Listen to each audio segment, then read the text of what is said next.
ఇక వివరాల్లోకి వెళ్తే సంచలనం రేపిన స్వాతి నరేష్ కేసులో హైకోర్టు తీవ్ర వ్యాఖ్యలు చేసింది.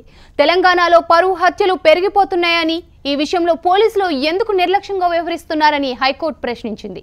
పరువు హత్యల వ్యవహారంలో పోలీసులు మెజార్టీ ప్రజల పక్షాన ఎందుకు నిలబడటం లేదంటూ నిలదీసింది. నరేష్ అదృశ్యం కేసును విచారించిన హైకోర్టు ఈ వ్యాఖ్యలు చేసింది. నరేష్ అదృశ్యంపై తల్లిదండ్రులు దాఖలు చేసిన హెబియస్ కార్పస్ పిటిషన్ పై హైకోర్టులో విచారణ ముగిసింది. స్వాతి నరేష్ కేసులో హైకోర్టుకు సమర్పించిన నివేదికలో పోలీసులు పలు ఆసక్తికరమైన విషయాలు వెల్లడించారు. నరేష్ ను స్వాతి తండ్రి శ్రీనివాస్ రెడ్డి చంపాడని, హత్యకు సంబంధించిన ఆధారాలు దొరకకుండా నరేష్ అస్థికలను మూసీ నదిలో కలిపాడని నివేదికలో తెలిపారు. నరేష్ హత్య తర్వాత స్వాతి ఆత్మహత్య చేసుకుందని హైకోర్టుకు ఇచ్చిన నివేదికలో పేర్కొన్నారు. అలాగే నరేష్ హత్యపై అన్ని కోణాల్లోనూ దర్యాప్తు జరుపుతున్నామని, నిర్లక్ష్యంగా వ్యవహరించిన పోలీసులపై చర్యలు తీసుకున్నామని కోర్టుకు తెలిపారు. మరోవైపు నరేష్ హత్య కేసులో పోలీసుల తీరుపై పలు అనుమానాలు ఉన్నాయని, వారు దర్యాప్తును సరైన తీరులో నిర్వహించడం లేదని నరేష్ తల్లిదండ్రులు ఆరోపిస్తున్నారు.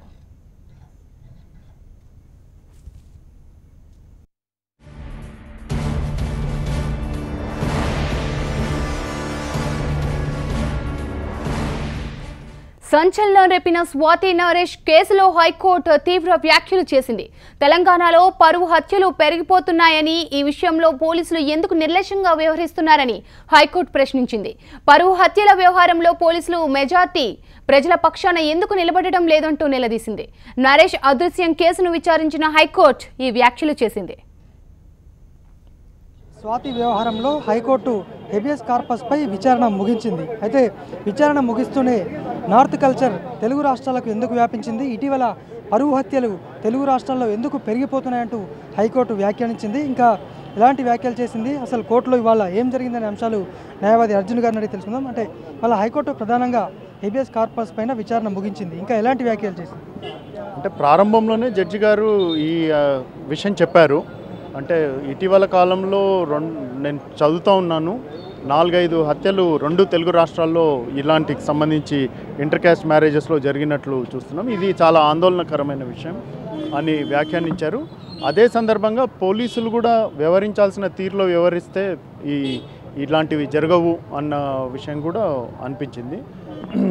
ఈ నరేష్కి సంబంధించిన కేసుకు సంబంధించి ఈరోజు ఎల్బీ నగర్ డీసీపీ గారు కోర్టులో అఫిడవిట్ ఫైల్ చేశారు. దానికి అనుగుణంగా స్వాతి తండ్రి పోలీస్ ఇంటరాగేషన్లో తాను నరేష్ని హత్య చేసినట్లు, చాలా మెటిక్యులస్గా హత్య కావించబడ్డాడన్న విషయాన్ని ఆయన అఫిడవిట్ రూపంలో చెప్పారు. దానికి అనుగుణంగా భువనగిరిలో కేసును కూడా మర్డర్ కేసుకు టర్న్ చేశారని చెప్పారు.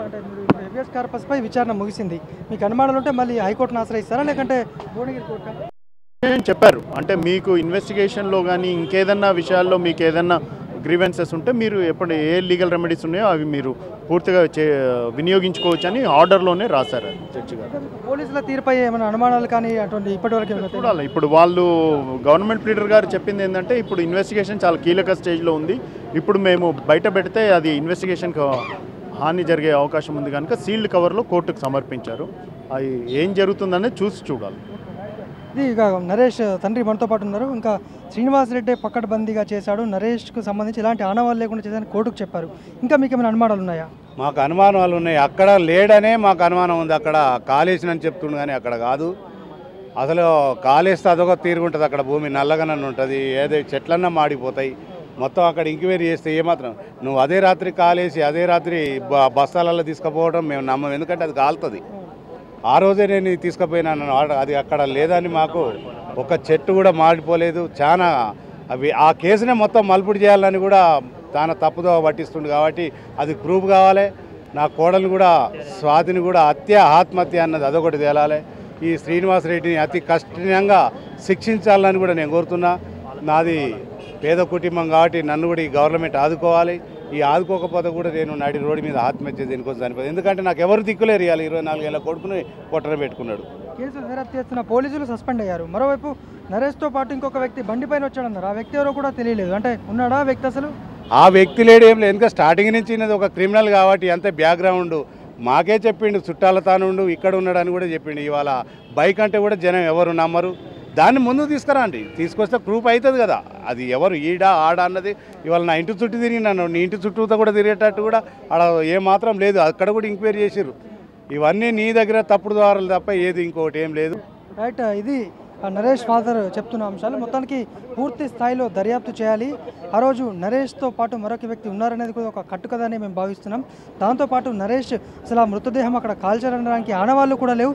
అంత ఘోరంగా జరుగుతుందా, అసలు నరేష్ను అక్కడే చంపారా, ఇంకేమన్నా చేశారనే అనుమానాల్ని తండ్రి వ్యక్తం చేస్తున్నారు. ఇది మొత్తంగా ఇప్పటివరకు హైకోర్టులో జరిగిన విచారణ. ఇంకా మున్ముందు ఎన్ని ట్విస్టులు బయటపడతాయి, పోలీసులు ఇంకా ఏం చేయనున్నారో వేచి చూడాలి. వీడియో జర్నలిస్ట్ రమేష్తో సందీప్, హైకోర్టు నుంచి.